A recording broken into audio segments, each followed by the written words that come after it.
So welcome to this week's dose of the A to Z of Pilates and more, and this week we're talking about sleep and more particularly how to get comfortable in bed. Now we are on the letter Z, so I've used a little bit of poetic license because we are talking about how to get some Z's, how to get a good night's sleep. Now there are lots and lots of ways that lots of things that we can do to help get ready for bed, get our body into sort of that focus, I suppose, that we're winding down for bedtime, and that's going to help us sleep. But today in this video, what I'm going to be talking about is actually how to get comfortable in bed. So if you've got back pain, neck pain, hip pain, are there some things that you can do to support the back or support the hips so you can get a little bit more comfortable? So I'm popping my physio hat on today and talking a little bit more about those things. And I'm actually going to show you as well some of the tips that you can do to help get into a comfy position. So if you don't know who I am Zoe. I'm a physiotherapist and Pilates instructor and founder of Pilates Health Online.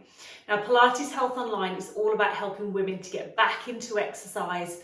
Basically, as we sort of move through our midlife, as we go through our perimenopausal years, through the menopause and live life beyond. So it's all about exercising, taking care of ourselves so we can build confidence and do the things that we want to do. So in today's video, we are talking about how to get comfortable in bed. So my top tips for a good night's sleep. And I get asked a lot of different questions about sleep. One of the questions I get asked is how many pillows should you have? Should they be soft? Should they be firm? What about mattresses? What's the best type of mattress to have? Should it be a soft mattress? Should it be a firm mattress?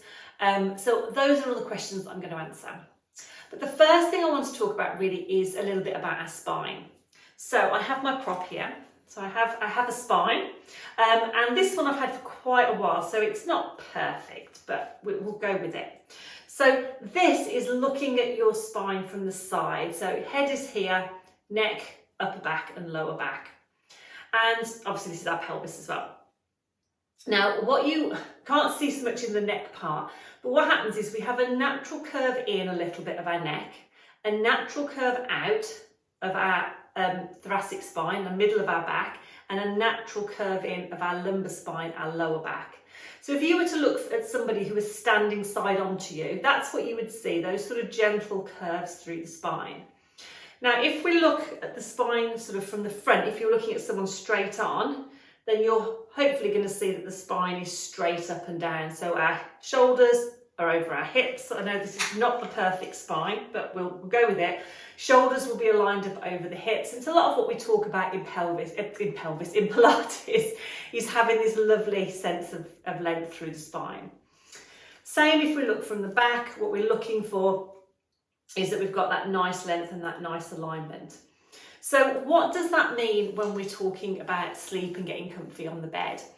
Basically, what we are looking to do is to support the spine in its natural position. So we're supporting those natural curves. So if we're lying on our back, if you think about lying down on our back, we've got support under the neck, we've got support for the lower back so that we can maintain this sort of nice neutral position or this normal alignment of the spine. If we're lying on our side, again, we're maintaining that length so we don't have the head dropping down or the hips sort of dropping, so we're not in the opposite position. We've got this nice sort of sense of length. And again, if we're on our front, we're maintaining those sort of positions. So it's all about sort of keeping that neutral spine position as we're doing it, as we're lying in bed. Now, everybody's spine shape is slightly different. We're all different, aren't we? Some of us have got bigger hips, some of us have got smaller hips, some have got broader shoulders. Everybody is slightly different. I've got quite a deep curve in my lower back naturally. Other people might have more of a flatter back. Again, it's all normal, we're just all different. So when we're talking about getting comfortable, what we're looking at is what's right for us. And we're looking at supporting our own natural curves so that we feel we're in a nice, comfortable, neutral position, if that makes sense. It's not about trying to sort of force your back into a position it doesn't want to be in. It's just supporting those positions.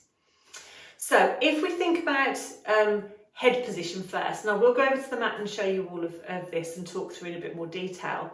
It's really important that we are, say we're lying on our side, that our head's not coming up and it's not dropping down, we're maintaining that position. So what we're looking for is we're bridging the gap between our ear and our top of our shoulder, and we're supporting that position. So number of pillows, we tend to need more pillows when we're on our side than we do when we're on our back, because we've got to sort of bridge this gap. But one pillow may be enough, and the thickness might differ. And again, I'll talk about it when we get over onto the mat. But it's about sort of bridging that gap and doing what's comfortable to maintain that neutral position. When we're on our back, it's about maintaining that sort of natural curve in the neck here. So generally we don't tend to need as many pillows if we're lying on our back. And what you might have seen in the shops is you can get back sleeper pillows and side sleeper pillows, and they will be different thickness, different firmness depending on the position. So I'm not saying that you have to go out and buy them depending on what position you sleep in, but it's just thinking about how much sort of pillow you need, if that makes sense. Now when we come to think of how firm a pillow should be, we need to go for comfort, and again, everybody is different. We don't want it rock solid, because if we do, what tends to happen is we tend to tense up because our body can't relax into that position. But similarly, if it's too soft, then we sink in, and actually over time what we find is perhaps we start off in a nice neutral position, and as we sink in, perhaps we don't have the same level of support. So probably like a medium pillow. I know that's difficult to judge, but again, it's all about comfort and it's all about what feels comfortable for you. So just to recap with pillows, think about what position you sleep in. I will go into a little bit more detail and show you this in a second. Making sure that you're supporting those natural curves of your spine and that it's comfortable. Now, what about mattresses? Well, basically the same rules apply with the mattress. If it's too soft, what tends to happen is rather, say we're lying on our side and we've got this lovely sort of support, we can start to sort of sink into the mattress a little bit. Or similarly, if it's too firm, then it doesn't give us that support. So we tend to say sort of about a medium to slightly firmer mattress. A slightly firmer mattress is better than a really soft mattress. But again, everybody is different. So unfortunately, one size doesn't fit all, and I can't sit here and say, right, if you get this mattress or this firmness, it's perfect, because we're all different.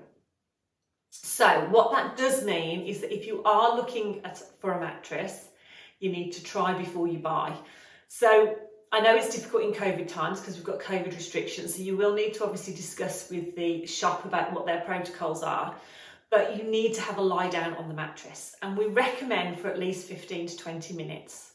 Now I know that sounds like a long time, especially when you're in the middle of a shop, but if we just do what most of us do, and I'm guilty of this, we lie down, we lie there perhaps for about 30 seconds and we think, oh yeah, this doesn't feel too bad, and then we get up. It's not really giving us a true representation of what that actually feels like. So if we stay there for 10 or 15 minutes, what's happening is our spine, our back, our shoulders, everything's just getting a chance to sort of settle and be supported by that position. And once we've been there for a while, that's when we start to think, well, actually, no, that feels a bit firm, or actually, no, I feel like I'm sinking down and it doesn't feel right. So we do need that length of time to really think about whether that mattress is going to work for us. So definitely do that. Now, if you have a partner, there may be a problem in the respect that you like something slightly softer, he or she likes something harder, or vice versa.